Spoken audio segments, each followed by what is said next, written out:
नमस्कार दोस्तों, I hope कि आप अच्छे होंगे और स्वस्थ होंगे। तो आज यूपीएससी सीएपीएफ की वैकेंसी के बारे में डिटेल से चर्चा करेंगे। उसके सिलेक्शन प्रोसेस और सिलेबस के बारे में डिटेल से जानेंगे। तो आइए इस वीडियो को स्टार्ट करते हैं।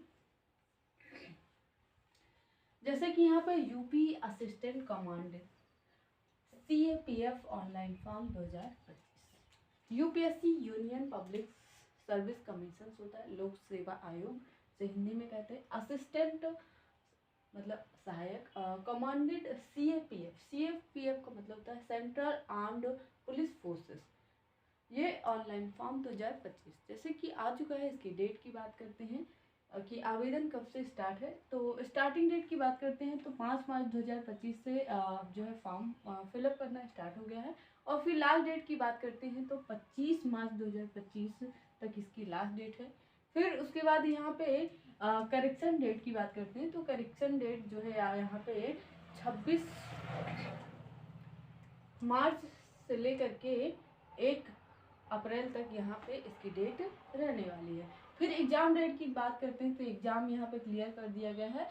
तो करेक्शन डेट की यहाँ पे पहले हम बात कर रहे थे एग्जाम से पहले की करेक्शन डेट, हाँ, लेकिन जब करेक्शन करने की ज़रूरत ना पड़े इस पर हम चर्चा करेंगे कि जैसे कि आप फॉर्म फिलअप करते हैं तो आप केयरफुली फॉर्म को फिलअप कीजिए कि उसमें कोई गलतियाँ ना हो, कोशिश ये रहे। फिर उसके बाद यहाँ पे एग्जाम डेट की बात करते हैं तो एग्जाम डेट जो है वो 3 अगस्त 2025 इसके एग्जाम डेट है। एग्जाम क्लियर कर दिया गया। एडमिट कार्ड जैसे कि 2 या 3 वीक पहले आपका क्या होता है, 2 या 3 हफ्ते पहले या 1 हफ्ते पहले ही एडमिट कार्ड आ जाता है। फिर एप्लीकेशन फीस की बात करते हैं तो जनरल ओबीसी के लिए 200 रुपये, सिर्फ फीमेल कैंडिडेट के लिए मेल कैंडिडेट के लिए होगा। और फिर SC/ST के लिए 0 रुपये फीस है। और आल कैटेगरी फीमेल जितनी भी फीमेल है, आल कैटेगरी चाहे वो जनरल हो, चाहे ओबीसी हो, चाहे SC हो, ST हो, कोई कैटेगरी की हो और फीमेल हो, उनका क्या है 0 रुपये, कोई फीस नहीं है। फिर यहाँ पे the examination fees through debit card, net banking और in State Bank of India.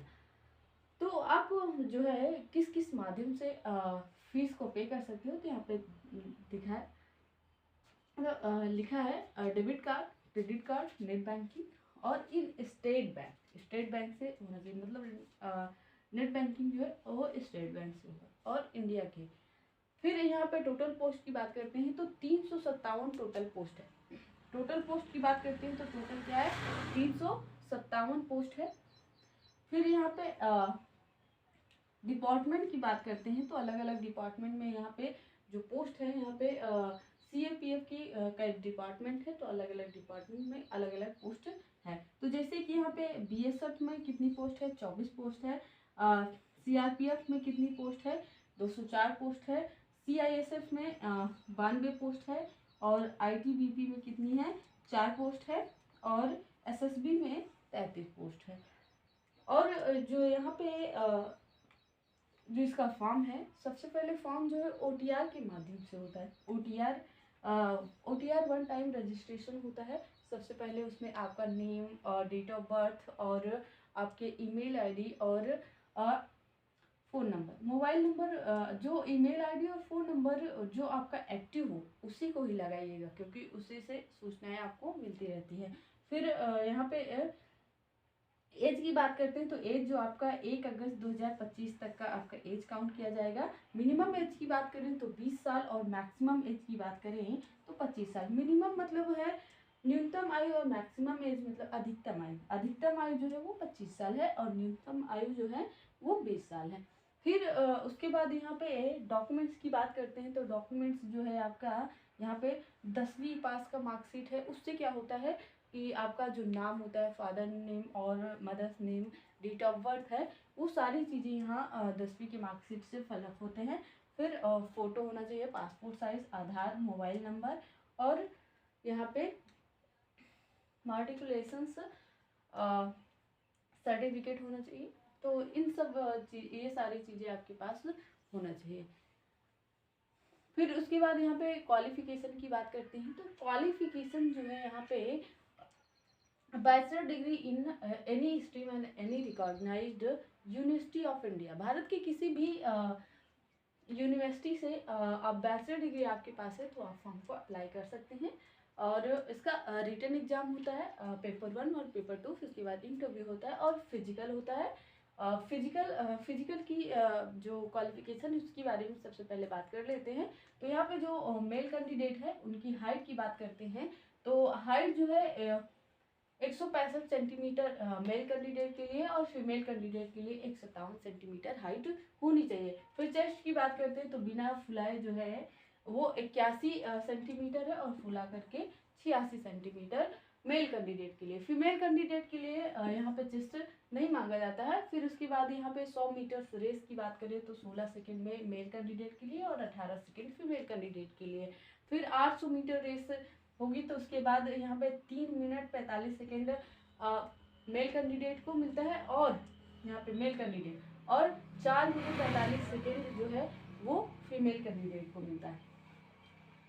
फिर उसके बाद यहाँ पे लॉन्ग जंप है 3.5 मीटर और मेल कैंडिडेट के लिए। फीमेल कैंडिडेट के लिए है सिर्फ 3 मीटर लॉन्ग जंप। और यहाँ पे शूट पुट जो है ये 7.26 kg का होता है। यहाँ पे 4.5 मीटर जो है यहाँ पे फीमेल कैंडिडेट के लिए, मेल कैंडिडेट के लिए यहाँ पे नहीं मांगा है। फिर यहाँ पे अब बात करते हैं रिटन एग्जाम। रिटन मतलब सिलेबस के बारे में। सिलेबस के बारे में डिस्कस करते हैं। तो जो रिटन एग्जाम है आपका पेपर फर्स्ट और पेपर सेकेंड। पेपर फर्स्ट यहाँ पे ये पेपर फर्स्ट और पेपर सेकेंड, फिर उसके बाद आपका इंटरव्यू होगा। तो पेपर फर्स्ट जो है आपका टोटल 250 मार्क्स का है और पेपर सेकेंड जो है वो 200 मार्क्स का है टोटल। टाइमिंग जो है आपका पेपर फर्स्ट जो है इसमें टाइम 2 घंटा है और आपका एग्जाम 10 बजे से लेकर के 12 बजे तक आपका एग्जाम होगा। सेम डे होगा पेपर फर्स्ट और सेकेंड। फिर सब्जेक्ट की बात कर लेते हैं। तो यहाँ पे पेपर फर्स्ट की यहाँ पे सिर्फ और सिर्फ डिस्कस करते हैं पेपर फर्स्ट की। तो यहाँ पे जनरल मेटल एबिलिटी है और फिर उसके बाद जनरल साइंस से पूछा जाएगा। फिर उसके बाद यहाँ पे करंट इवेंट्स और ऑफ नेशनल एंड इंटरनेशनल दोनों पूछे जाएंगे इम्पोर्टेंस। और यहाँ पे जो करंट अफेयर्स है वो इंटरनेशनल और नेशनल दोनों इम्पोर्टेंस, मतलब दोनों के बारे में दोनों इम्पोर्टेंस है, दोनों को इम्पोर्टेंस दी गई है। फिर यहाँ पे Indian polity and economics, Indian polity और इकोनॉमिक्स। और फिर उसके बाद यहाँ पे हिस्ट्री ऑफ इंडिया, मतलब इंडियन हिस्ट्री पढ़ना है आपको। और फिर इंडियन इंडियन या वर्ल्ड मतलब कि नहीं विश्व भूगोल और भारत भूगोल दोनों आपको पढ़ना होगा। फिर उसके बाद सेकंड पेपर की बात करते हैं। तो सेकंड पेपर जो है आपका 200 मार्क्स का होता है। टाइम आपका 2 घंटा है, 5 बजे से लेकर के 2 बजे से लेकर 5 बजे तक आपका एग्जाम रहेगा सेम डे, मतलब सेकेंड मीटिंग। फिर उसके बाद यहाँ पे जो है 2 पार्ट में इसको डिवाइड किया गया है पेपर सेकेंड को। यहाँ पे general studies and essay and comprehension. तो यहाँ पे पार्ट ए में एसे जो है आपका हिंदी या इंग्लिश, इन दोनों सब्जेक्ट में से किसी एक से आप जिससे चाहे उससे कर सकते हैं। और इसमें मार्क्स जो है आपका है 80 मार्क्स है पार्ट ए मतलब ए से। और पार्ट बी में जो है पार्ट बी कम्प्रीहेंशन से क्वेश्चंस रहेंगे। तो इसमें क्या है लिखना ही रहता है, ज़्यादा राइटिंग करना रहता है। तो यहाँ पे जो आपका 120 मार्क्स है इसमें कम्प्रीहेंशन में इंग्लिश में ही लिखना रहता है, ओनली इंग्लिश। फिर उसके बाद इसकी ऑफिशियल वेबसाइट की बात करते हैं। तो ऑफिशियल वेबसाइट है https ऑब्लिक है यहाँ पे upsconline.gv.in, इनकी ऑफिशियल वेबसाइट है। यहाँ पे आपको सारी नोटिफिकेशन आप मिल जाएगी। और डिस्क्रिप्शन बॉक्स में एक टेलीग्राम चैनल लिंक करवा देंगे। उसमें से जा कर के आप नोटिफिकेशन को इजीली जाके रीड कर सकते हैं कि उसमें क्या क्या सेंटर जो है अलग अलग सेंटर दिया गया है। आप अपने अकॉर्डिंग सेंटर को भी चूज कर सकते हैं। तो आई होप कि वीडियो अच्छी लगी है। अगर वीडियो अच्छी लगी है तो वीडियो को लाइक और चैनल को सब्सक्राइब करिएगा। ऐसे ही जानकारी के साथ मिलते हैं नेक्स्ट वीडियो में। तब तक के लिए जय हिंद जय भारत।